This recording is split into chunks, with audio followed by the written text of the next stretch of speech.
The Buddhist path is, for most of us, this is a gradual path. We learn to meditate, we learn mindfulness, we start to learn the wisdom teachings, compassion practices, and that through all of these practices and these teachings, we start peeling back the layers of reality to see reality more clearly. And sometimes it can feel like we're taking 2 steps forward, 3 steps forward, 4 steps forward. And sometimes it can feel like we're taking 1 step backwards, 2 steps backward, 10 steps backwards. And sometimes it can feel like we have just completely fallen off the path, even though that might be exactly where we need to be. And so I want to talk a little bit about the path, the challenge that is on this path, and then also in particularly about those times when we feel like we have completely fallen off the path, to remind us that no, you have not fallen off at all. So when I say, what we're trying to do is see the nature of reality, the nature of existence, the Buddha characterized this as 3 things. There are 3 characters of existence. One is that everything is impermanent. There is nothing in this universe that is not coming together through different parts, different causes and conditions, and changing and changing and changing. Even though the mountains look so solid, moment by moment, the mountains are changing. The wind sweeping a few, bit of the earth around, some rocks falling down, a little squirrel burrowing in, right? Changing moment by moment. There is nothing in this universe that isn't changing. So impermanence, the first characteristic of existence. And then that impermanence includes us. So the second characteristic of existence is that there is no separate, independent self. That we exist just like the mountain exists, just like the tree exists, just like the flower exists, just like the rainbow exists. Conditions coming together and changing moment by moment by moment. And the third characteristic of existence is that because we misperceive that which is impermanent and we think it is permanent, including ourselves, there is a lot of dissatisfaction and suffering because we cannot find satisfaction in that which is changing. The object is changing, or we're changing, sorry. And yet, there is this really strong pull to the outer external world, that there is something out there that is going to complete us. That there is something out there that if I could just get this one thing, I would be happy. And we can be walking along totally fine, totally present, content, peaceful, not a problem in the world. And all it takes is our eyes to lock on to something that we see that's attractive, could be a person that's attractive, an object that's attractive, and how quickly we get lost in our thoughts, in these stories, in the belief of the little separate me in here that needs something out there in order to be complete. And we can get lost for sometimes just a few minutes, sometimes a few hours, sometimes a few days, a few weeks, before we recognize what it is that's going on. And so I think it is really important that we don't underestimate how good our brain is at constructing an alternative reality that we take to be true. That we feel it in our bodies, this alternative reality that we are imagining, and that there is a self in here, a little me somewhere in here independent, that this is what our brain is constructing so much of the time. And we know when we fantasize about something if you've got, maybe you've got a presentation coming up at work, and you're thinking about the presentation, you're feeling really good about the presentation, and you're imagining your boss being really excited and everyone's really paying attention and they all clap at the end, and you feel this in your body, right? The neurotransmitters that are being released, the way your heart is beating, the way your blood pressure is, right? That everything in your being is making this alternative reality feel real. This little me up here that's giving this presentation at work next week that feels on top of the world. It feels so real. It's so believable.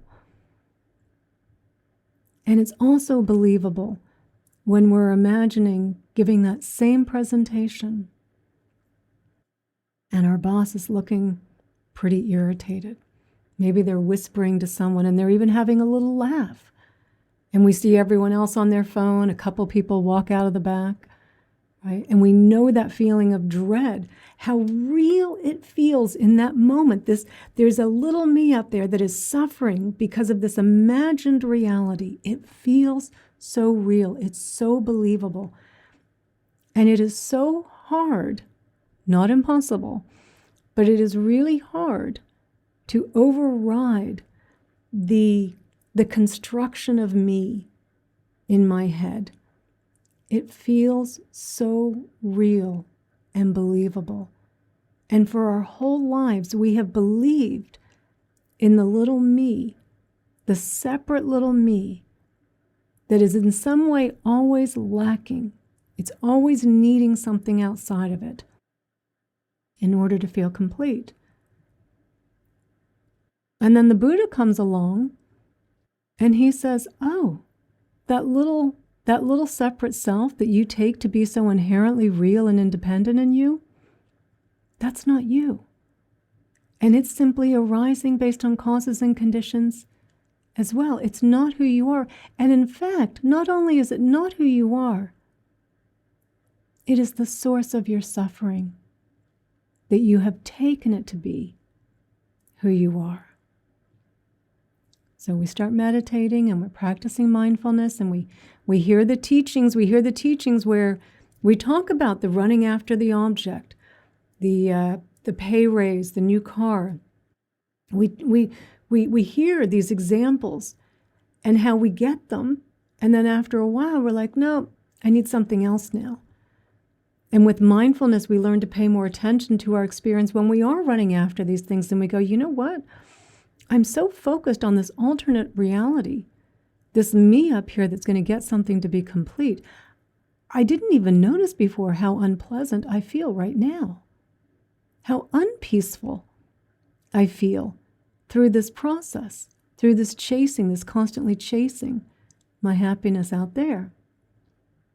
And so with the practices that the Buddha gave us to help us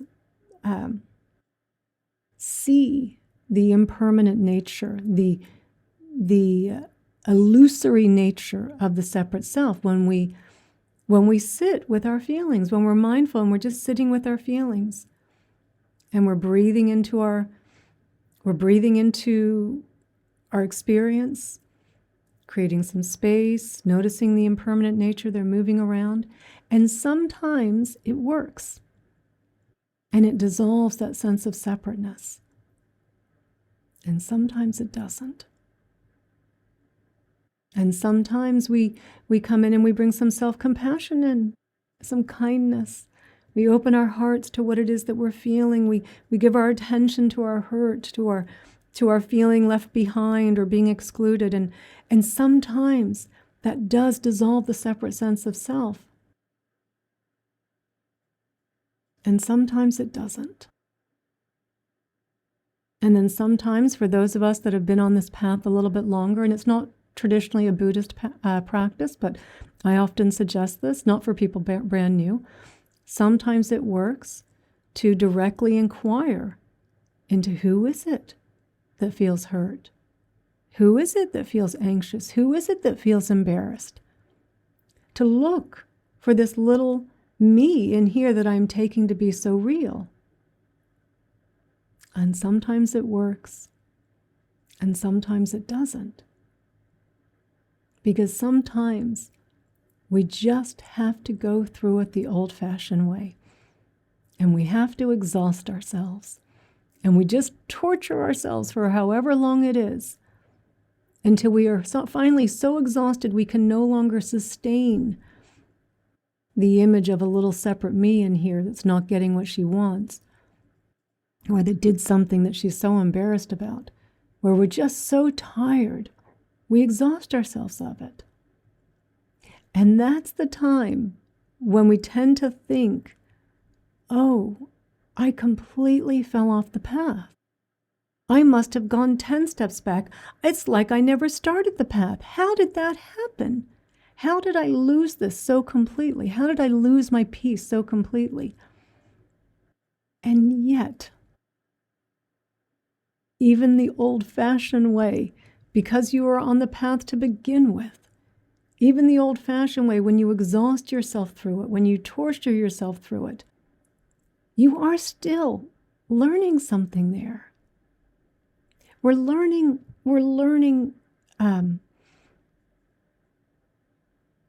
humility, right? Because sometimes we can get, right, arrogance or pride on the path when we start to get a little overly confident of how well we're doing, right?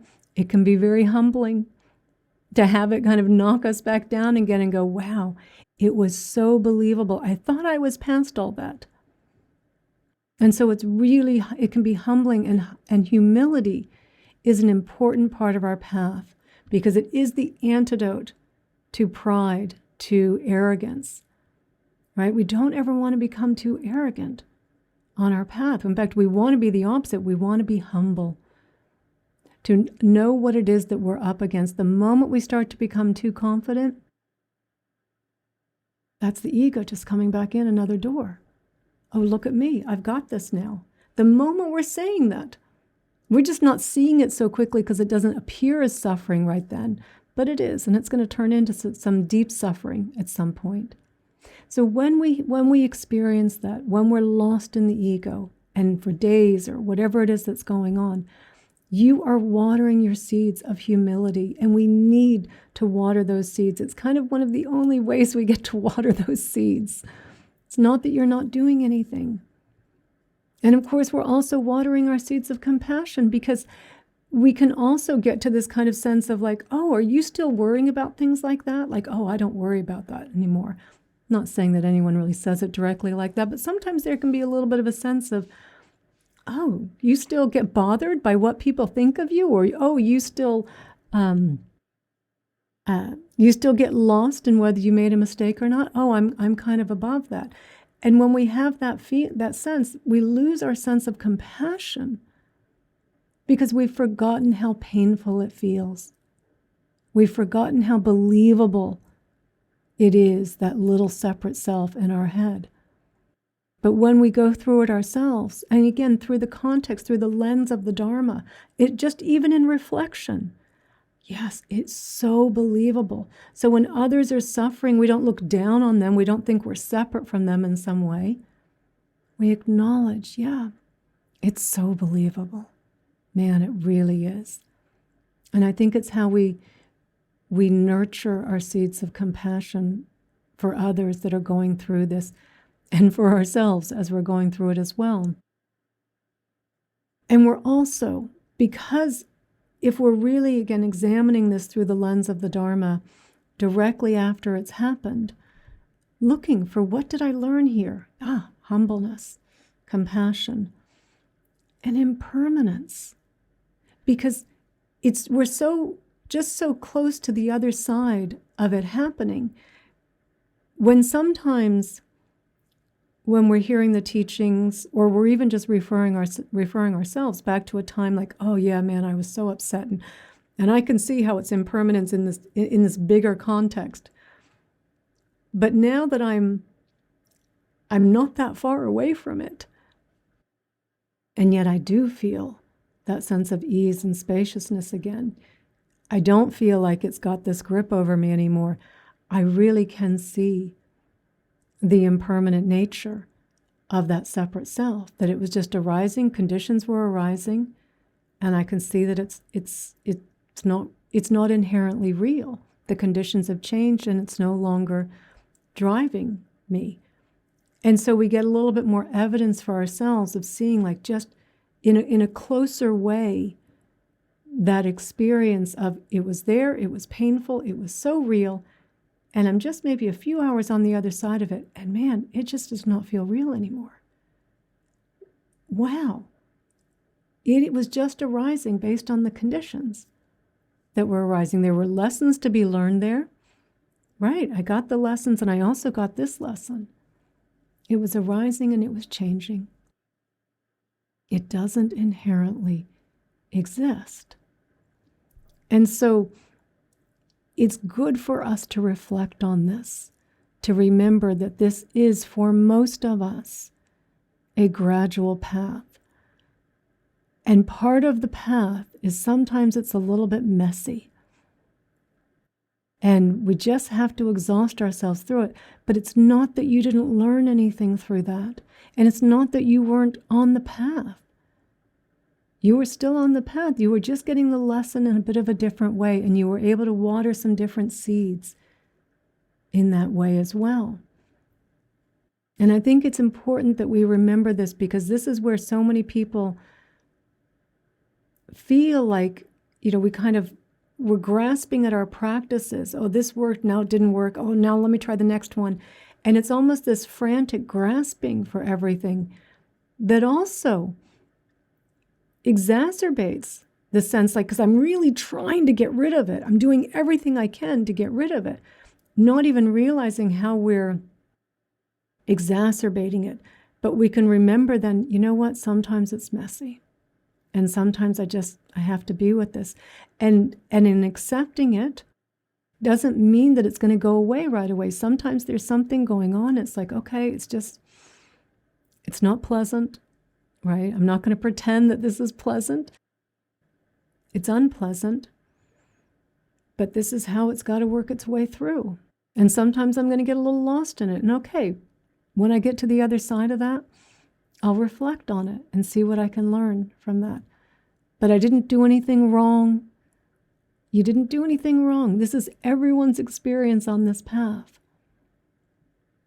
It's part of it. You didn't take 10 steps back.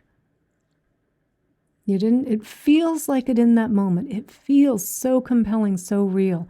But when we reflect on it, once we're more settled again, once we've exhausted ourselves of it, and we reflect through the lens of the Dharma, what we find is there were gifts even in that lesson. And perhaps that was the way we needed to get the lesson. Because it's not always rainbows and puppy dogs. Sometimes that's how we needed to get the lesson. And so just to remember, it is a gradual path.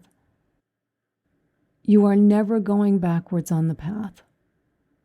I really, truly believe that once we have earnestly come onto this path, it is really hard to get off of it. It's just for us to trust the process,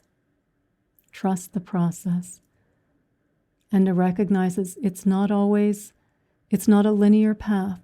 It's not a linear path. It's not a massive back and forth, but it's a little bit, step up, a little bit going sideways. And even then it kind of feels like we're going back, but we're not going back. We're not going back. Yeah. Okay, so just to remember that the next time you have a moment where you feel like, oh my God, I've just forgotten everything and nothing's working for me right now. Maybe this talk might, that little seed then goes, oh, no. Sometimes I have to exhaust myself. And even in that, it can just give you a little bit of spaciousness, a little bit of like, okay, it's just going to be like this then. Okay, we're even just on the other side of it then, just to remember, okay, let me reflect on this through the lens of the Dharma now. What did I learn? Because we learn everything. Every experience is a learning experience for us.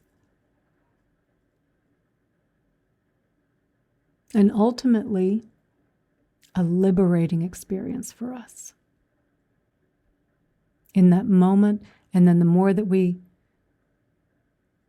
the more those moments that we have, right? More liberating, awakening moments that we have, the more that we connect those moments together, the more awake we are. The more awake we are.